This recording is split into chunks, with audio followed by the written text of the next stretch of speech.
అందరికీ నమస్కారం. ఈ నెల 26వ తేదీ అనగా శనివారం రోజున దుబ్బాక ఆర్యవైశ్య భవనంలో మెగా హెల్త్ క్యాంప్ ఏర్పాటు చేయడం జరుగుతుంది. ఇట్టి క్యాంపును హైదరాబాదు కిమ్స్ హాస్పిటల్ బృందంచే ఇక్కడ ఏర్పాటు చేయడం జరుగుతుంది.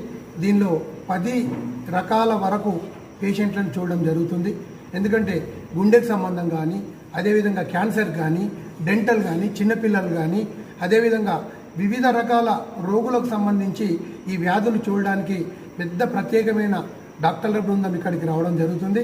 ఇంత పెద్ద కార్యక్రమం గతంలో 10-15 సంవత్సరాల క్రితం దుబ్బాక ప్రాంతంలో కాకర్ల సుబ్బారావు గారి చేతుల మీద చేయడం జరిగింది.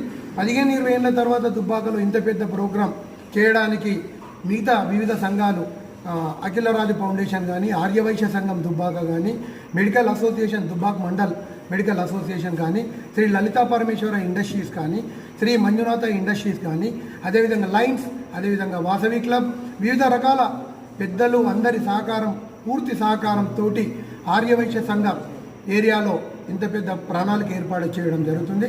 సుమారు 2000 నుండి 3000 మంది పేషెంట్స్ వస్తారని మేము అంచనాలకు అనుగుణంగా ఇక్కడ వసతులు ఏర్పాటు చేయడం జరిగింది. 12 గంటల నుండి 2 గంటల వరకు ఉండే పేషెంట్స్ ఎవరైతే ఉంటారో వాళ్ళకు మా బాలాజీ దేవాలయం నుండి వారికి పులిహోర, మంచినీళ్ళ ప్యాకెట్లు, అదేవిధంగా మజ్జిగ ప్యాకెట్లు కూడా 12 నుండి 2 గంటల ఆ 3 గంటల వ్యవధిలో భోజనం కోసం ఇబ్బంది కావద్దనే ఉద్దేశంతో శ్రీ బాలాజీ దేవాలయం వెంకటేశ్వర చారిటబుల్ ట్రస్ట్ ద్వారా ఇవ్వడం జరుగుతుంది.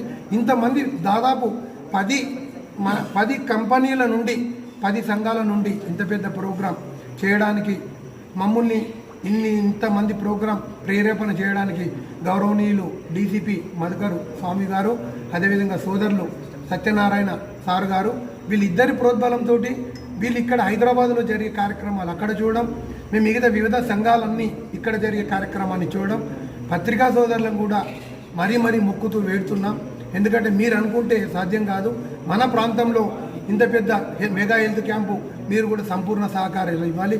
అదేవిధంగా చట్టం రూపేణా కూడా పోలీస్ శాఖ కూడా మాకు సంపూర్ణ సహకారాలు ఇవ్వాలి. ఎందుకంటే సుమారు 2-3 వేల మందిని మనం కంట్రోల్ చేయాలంటే ఇబ్బంది అవుతుంది.